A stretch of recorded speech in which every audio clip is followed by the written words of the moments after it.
Olá, meu amigo, minha amiga, muito obrigado por vocês estarem aqui no nosso Portal do José, hoje para mais um encontro, num dia especialmente rico em termos de acontecimentos políticos na vida brasileira. Mais cedo eu tive a oportunidade de abordar com vocês um desses, que é um escândalo da maior gravidade que envolve a vice-procuradora-geral da República e o ex-presidente da República que andavam se encontrando secretamente, conforme a revelação do jornalista Guilherme Amado no canal Metrópolis, com base nas conversas obtidas no telefone celular do Coronel Cid, o braço direito de Bolsonaro.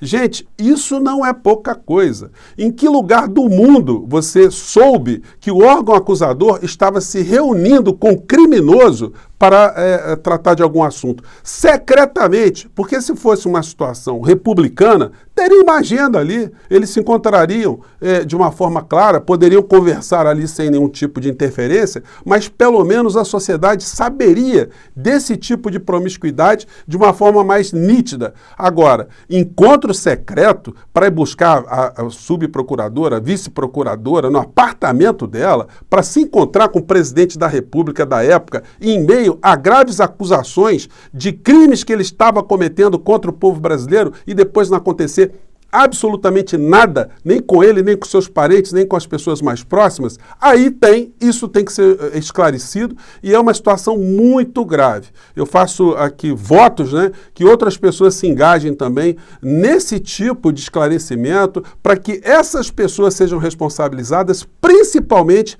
as pessoas que estão à frente da Procuradoria-Geral da República até o dia de hoje. Bom, vou conversar com vocês também sobre outras questões que estão acontecendo no Congresso Nacional, vou colocar algumas cenas aqui e vou falar também de algumas situações envolvendo as articulações políticas do governo Lula nesse momento. Bom, antes de mais nada, quero convidar você que está chegando agora ao nosso portal e não nos conhecia, a vir fazer parte aqui do nosso espaço, a se inscrever aqui, conhecer os nossos outros vídeos.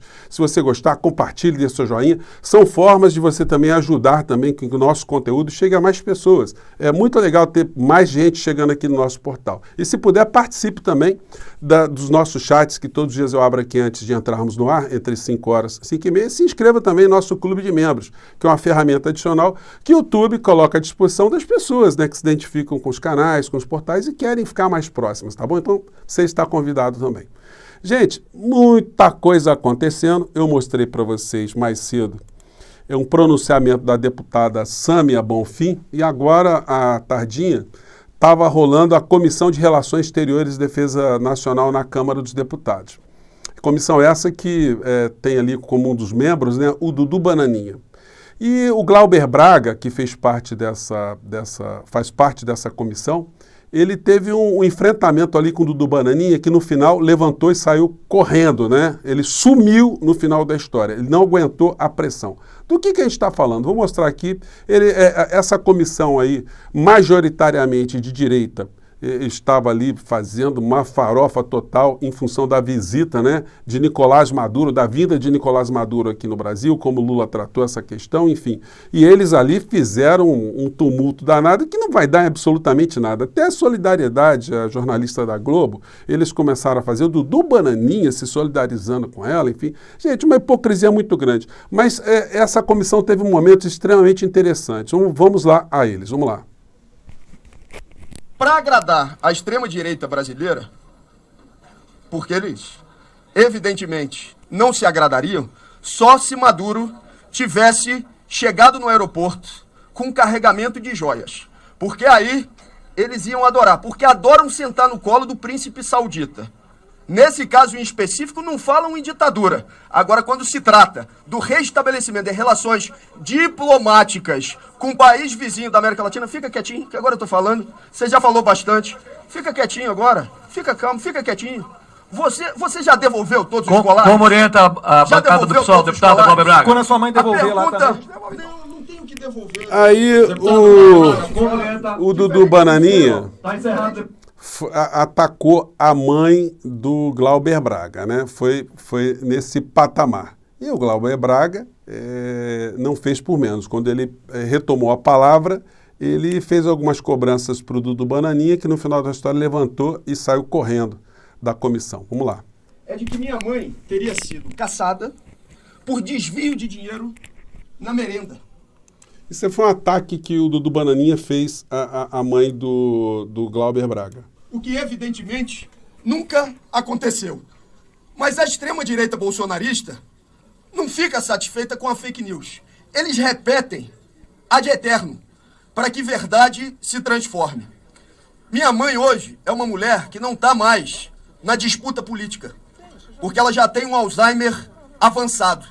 Mas com a cretinice que lhe é peculiar, o deputado Eduardo Bolsonaro fez questão aqui hoje de citá-la. Eu queria dizer ao deputado Eduardo Bolsonaro que lave a boca para falar de quem não pode estar no palco político para realizar a sua defesa. E o que vier da boca desse, que mais uma vez exibiu a sua cretinice, evidentemente não precisa da parte dela de nenhuma defesa. Porque se precisasse, eu aqui o faria. Agora eu sim faço perguntas bastante concretas ao deputado Eduardo Bolsonaro. Deputado, o que fazia a mãe e a ex-esposa de Adriano da Nóbrega, matador do escritório do crime, no gabinete do seu irmão, na Assembleia Legislativa? A relação da sua família com o crime organizado no Rio de Janeiro e com as milícias é antiga. E isso o senhor nunca responde. Vai se esconder novamente através de falsas ilações. Pergunta para a ministra do Turismo do Lula.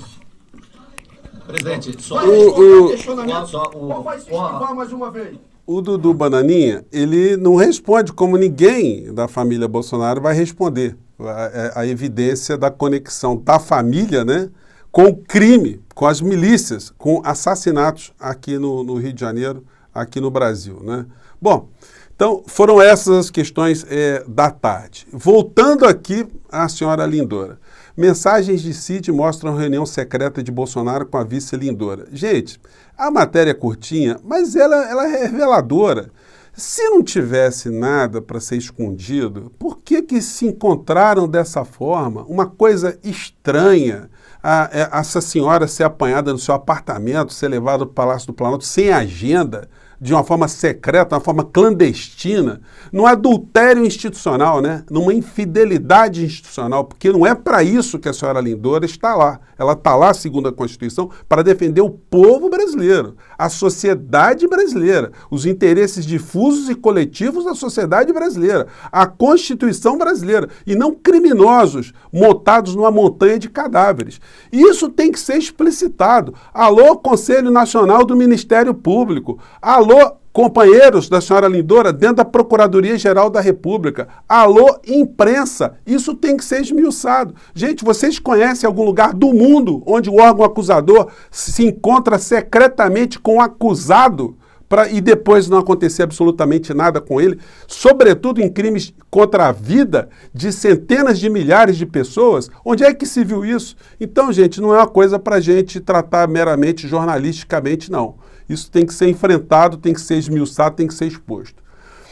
E nós vamos continuar aqui cada vez mais jogando luzes sobre essas questões. Bom, mais cedo, agora em pouco, né, teve a questão política que está mexendo com todo o jornalismo político aqui no nosso país, que mostrou o seguinte: Lula bate recorde e libera 1 bilhão e 700 milhões em emendas sob risco de maior derrota no Congresso.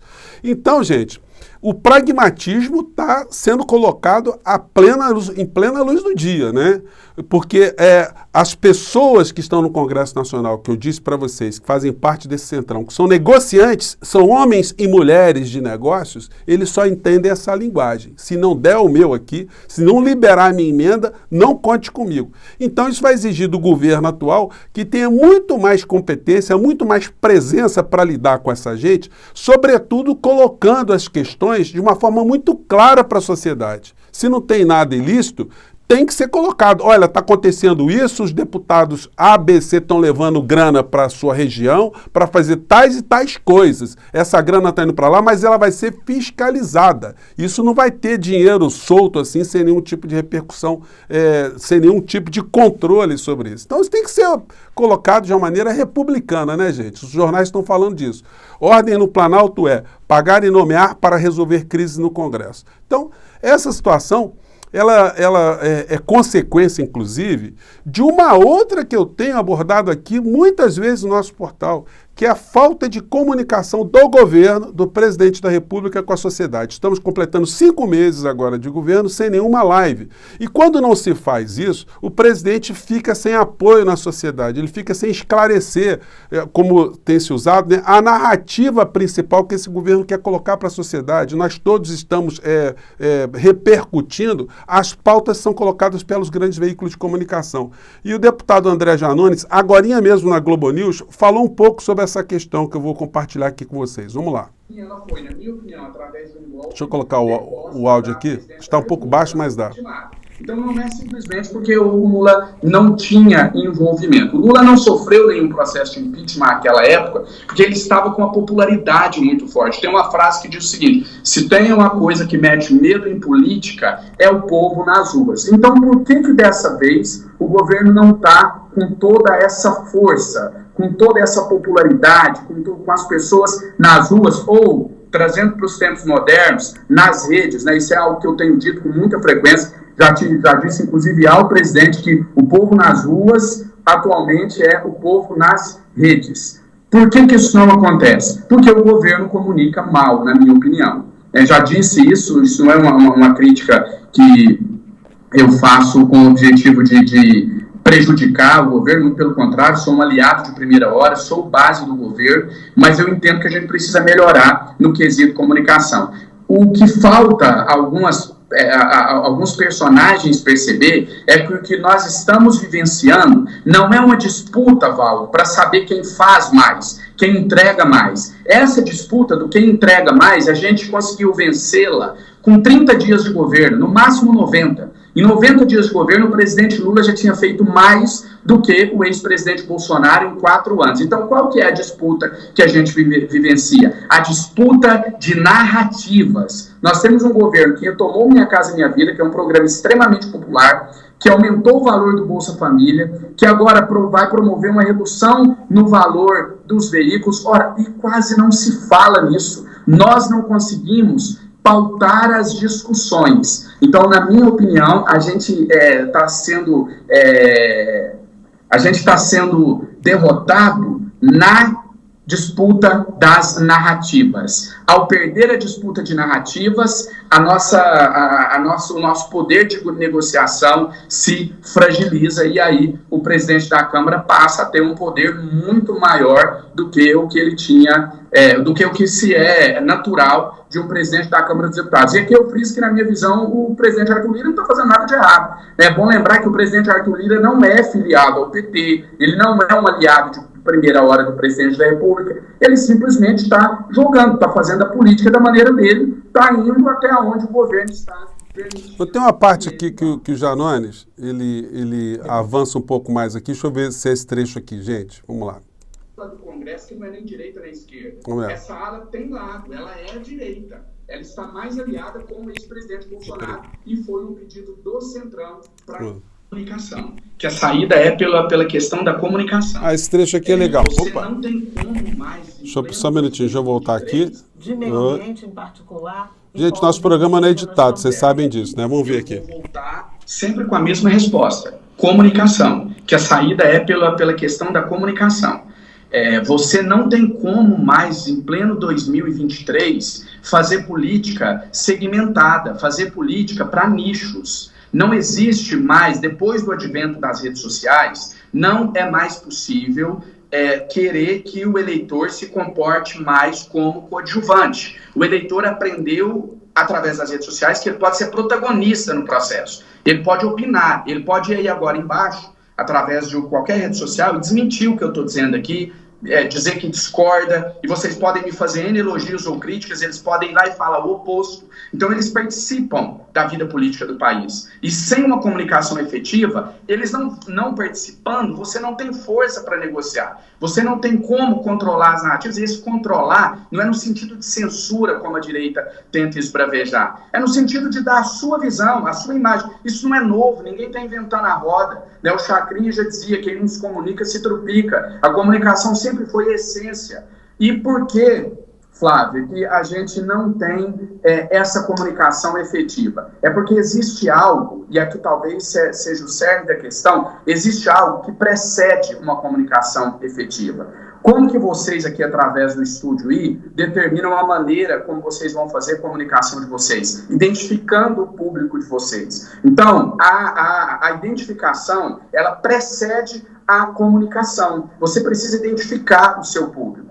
Quem acompanha o meu trabalho através das redes sociais vai ver que a maneira como eu me comunico, por exemplo, lá no meu Facebook, é absolutamente diferente da maneira como eu estou me comunicando aqui agora na Globo News, ou da maneira como eu me comunico no Twitter ou em outras redes sociais. Por quê? Porque primeiro eu identifico o público para o qual eu estou falando e aí eu passo a dialogar com aquele público depois de gerada essa sensação de identificação. E por que não há essa identificação? Na minha opinião, porque existe uma parte da nossa sociedade elitista, preconceituosa. Gente, foi muito interessante essa entrevista. Eu vou tentar selecionar mais um trechinho para o nosso próximo encontro, para o nosso papo aqui não ficar muito longo, para ficar dentro do formato aqui adequado aqui do nosso encontro diário aqui no nosso portal, tá bom? Mas eu voltarei para repercutir essas questões todas, porque nós estamos fazendo a história do nosso país. A nossa participação está ajudando a mudar coisas e a gente vai continuar nessa linha, tá bom? Um grande abraço, obrigado por vocês estarem aqui e vamos seguir em frente. Tchau!